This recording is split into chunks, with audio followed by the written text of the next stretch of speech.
Zambia is home to over 20 million people. That's a massive, densely populated nation with the exact same spectrum of human struggles you'd find anywhere else on Earth. But if any of those 20 million citizens experience a severe mental health crisis, their options are limited. The entire country relies on exactly one national mental health hospital. A single facility cannot physically absorb the psychological needs of a nation this size. The top-down medical model, where highly trained doctors wait for patients to come to them, is unable to reach vast rural communities and densely packed urban centers. The math guarantees failure.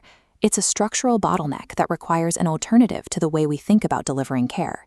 To understand why this happens, we have to map out how healthcare knowledge is actually distributed.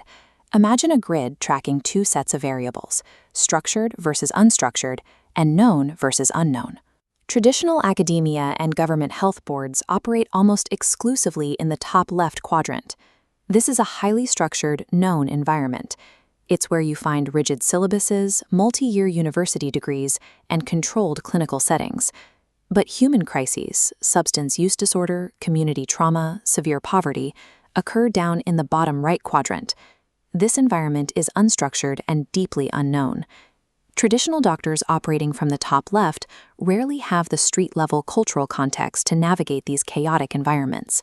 Meanwhile, the locals who understand the terrain lack the formal academic structure to be recognized by the medical establishment.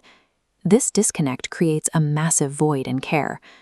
To close it, we have to translate raw, chaotic lived experience into globally recognized, structured data.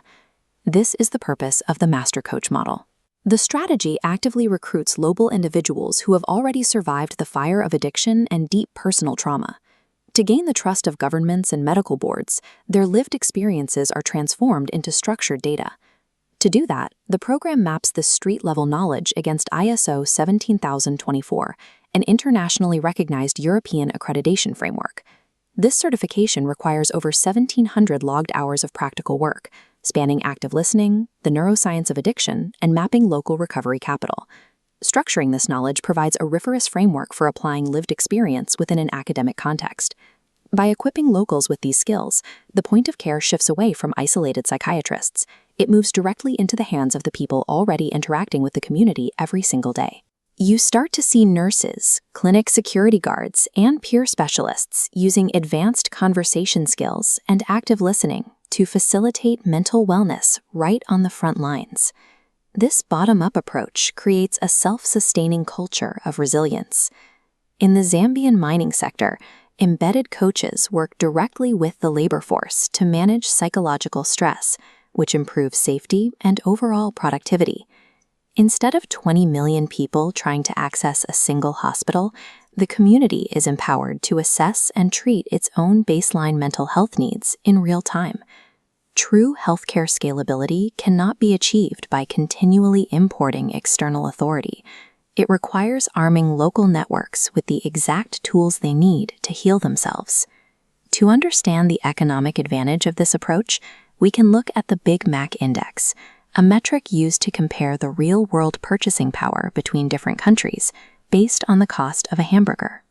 Applying this concept to education reveals a massive disparity. While elite Western university degrees often cost over £30,000, this technology-driven Zambian model provides high-level training at a fraction of that price. This framework delivers an ISO-accredited curriculum at a cost parity, allowing students in Europe or the UK to access world-class training at third-world rates. This cost parity breaks the global monopoly on healthcare education. It allows developing nations to build high institutional capacity without taking on massive, crippling debt.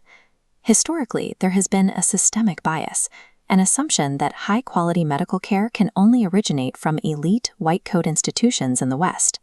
But an expensive university degree doesn't automatically translate to effective field care. If you are navigating rough, unpaved terrain, you don't want a luxury sedan. You want a Land Cruiser designed specifically to survive the conditions. The Zambian coaching model turns former patients into trained professionals. These individuals create new jobs and are recognized by the Ministry of Labor as productivity ambassadors. This framework shifts the authority of care back to the community. At the University of Zambia, the application of these tools has already led to measurable increases in student academic performance. The future of global health depends on redefining exactly who gets to be called an expert. Real community resilience is built from the bottom up by the very people who have already survived the fire.